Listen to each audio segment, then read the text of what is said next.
Come and join me as I share our Thanksgiving favorites.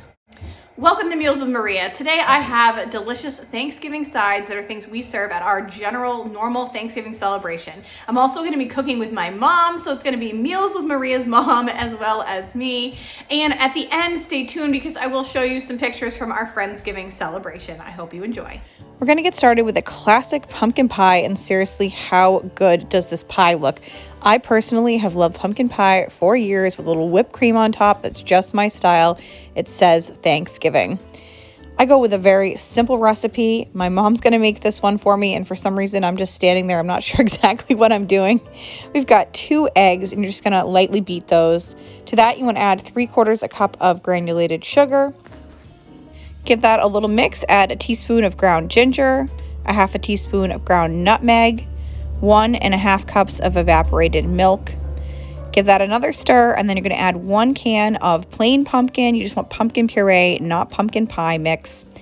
And a pinch of salt. My mom does add this kind of at the last minute. For the crust, you can definitely make your own, and I do see a difference when you make your own. I love to personally make mine in a food processor, but today we just had a Pillsbury pie crust, which I do find superior to store brand. So if you're wary of the pie crust, you got to get the Pillsbury. It's worth the extra cost. And then we're just going to crimp the top. I feel like my mom is like the queen of crimping the pie crust so beautifully. It looks store-bought, and she just does that with her fingers so elegantly. I'm going to pour that filling on in and then bake that at 425 degrees for 15 minutes. And then you're going to reduce the temperature down to 350 and cook for another 40 to 50 minutes. You just want to make sure that it's cooked all the way through. It's not jiggly in the middle. That's why I'm going to touch it here and just kind of make sure that it's firm. Once it's firm to the touch, you can take it out, let it cool off. And this can easily be done the night before. That's what we personally did, was we made it the night before and then ate it the next day. And it's also a delicious breakfast. If you've never done pie or pumpkin pie for breakfast, I recommend it. Next up, we're making green bean casserole, and I'd like to call this my mom's famous green bean casserole, but I guess it's technically from the Country Inn cookbook, so that's what it is. Well, I'm not sure because, I've done nothing to prepare. She wasn't sure about being on camera, but she's looking gorgeous. Comment below We are like if you two think my mom peas in a is pod in the beautiful. kitchen. We have so much fun cooking together. So she's making her famous green bean casserole, and we're going to make double the recipe. So this is a lot of green beans, and it's a lot of deliciousness. But I'll tell you, at my Friendsgiving, it all got eaten. All 4 huge bags of French-style green beans got eaten. So the single recipe serves 8, so we're making technically 16 servings.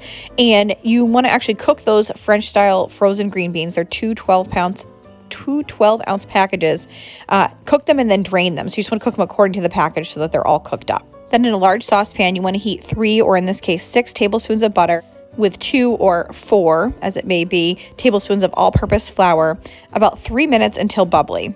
Then you can remove that from the heat. You're going to stir in a teaspoon of salt, some freshly ground pepper, a teaspoon of sugar, 1 teaspoon of onion powder, and 1 or 2, in this case, cups of sour cream. And you want to double all those things I said before if you're making double the recipe, obviously.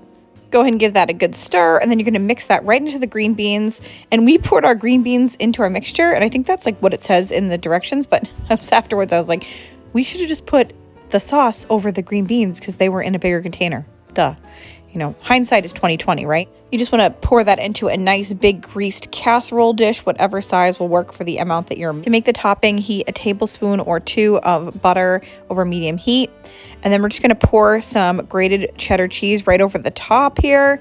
The original recipe says 2 cups, but do as much as you like because it's cheese and it's delicious. And then we're going to take about a cup of cornflake crumbs and mix those with that butter, toast them right up, and then just pour that right over the casserole. And you want to bake this for 30 minutes at 350 degrees. Unfortunately, I didn't get the final product on camera because we were just so busy, but it will be your family's favorite green bean casserole, I absolutely promise you. Next up, we are making a good old-fashioned Pepperidge Farm stuffing. You cannot go wrong with this original herb mix and really just following the package instructions. It is so delicious. At least I feel like dressing or stuffing is one of those things that you grow up with, and whatever your mom made, for example, in this case, is what you eat and is what you like. I just made my mom cook everything this day, apparently. So she's just going to slice up the vegetables for me. We're going to slice up about, 3, 4, a bunch of slices of celery. And then the same with a couple of onions. This depends on how much dressing you're making. I'm using 2 full bags of the Pepperidge Farm herb seasoned stuffing. And in that case, you want 2 full onions if you can. Like what I was doing here, I'm like, oh, we can go on a little trip. And then I'm going to do a half a stick of butter in the bottom of a pan over medium heat. This is actually a vegan butter. So my sister is dairy free. So this is like a dairy free vegan butter. I think it's the Mikios brand, which I thought was delicious. I usually don't like the margarine-y type things. I mean, obviously if you have to buy it, then buy it. You eat well, eat the way you can. But I like this because it's like a coconut cashew thing, but it was delicious. So you want to put that in the bottom of a pan, or you can just use regular oil. That's an option too. And then add in those onions and celery, and you just want to cook those up for about 5 to 7 minutes until everything is soft. And then for the 2 full packages, I'm adding 32 ounces of vegetable broth, or you can use chicken broth, you can use chicken bouillon, or you could use water and salt. All those things are good. I usually use the vegetable broth because, again, it is a meat-free alternative in this case, and that way everybody can eat this, and it still tastes delicious. Vegetable broth in it is quite good. Bring that to a boil, and then remove it from the heat, and then you want to pour both packages of the herb stuffing in there. This is, pretty much it. Yeah, the herb seasoned classic stuffing is my personal favorite. They also have like a really good one that's a cornbread. You could try that. And once the heat is off and you pour that into your boiling broth, you can mix it together and then just see how it feels. Like, I always like to add a little bit of extra broth after because I just feel like it's too dry. So just make it how you like it, and then you can pour this into a casserole dish and then cook it at about 350 for about 15 minutes just to heat it up when the time is right. Or you can stuff your bird with it if that's how you like to have it. We usually serve ours on the side just so that I can cook the bird faster, and I feel like the bird turns out much juicier if you cook it without stuffing in it. Next up, I'm making Trisha's sweet potato souffle. I have made this year after year after year since the first time making it, and it ends up on my Friendsgiving and my Thanksgiving table every year. You want to start by poking holes in 5 medium sweet potatoes, or in my case, 3 huge sweet potatoes. And you want to put those in the oven at 350 degrees for about an hour until they're completely soft. You want to make sure that you can basically mash them. We're going to turn them into a mashed sweet potato. Once your potatoes are cool enough to handle, you want to peel the potatoes and place the flesh in a large mixing bowl. To that, add 1 stick of butter at room temperature, 1 cup of sugar, 2 large eggs, and a half a cup of milk. Combine that really well with an electric or hand mixer, and then you're going to pour it into a 9x13 greased baking dish. And yes, of course, we're going to have a streusel topping. So you want to combine a half a cup of flour with 1 cup of packed brown sugar, 1 cup of finely chopped pecans, and a 1/4 cup of softened butter. Just mix that all together really well. It's going to be kind of lumpy and kind of like a coffee cake topping, and that's totally fine. Then you just want to pour that right over the top of those potatoes. And you're going to bake this at 350 degrees for about 40 minutes, and it should be slightly browned. Unfortunately, like the rest of my things on this day, it was just busy and I didn't get the final end result, but you can imagine how bubbly and delicious it was. Next up, we're making a dairy-free mashed potato. This is kind of my signature mashed potato dish because my sister is dairy-free. I've made it over the years and she absolutely loves it. So you saw my mom there peeling my potatoes for me. The key to this is that they have to be the Yukon Gold potatoes. Those are the best potatoes for making mashed potatoes.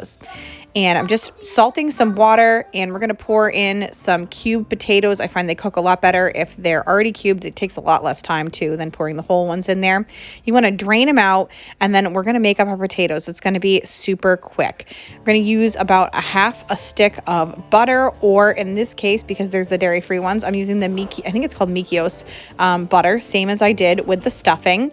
And we're also going to use soy milk. So my recommendation is if you have to make a dairy-free potato, to use soy milk. I wouldn't use soy milk like in a latte or anything like that personally, but I do think in the potatoes it works out perfectly because it's kind of the closest to a traditional cow milk substitute that I could find.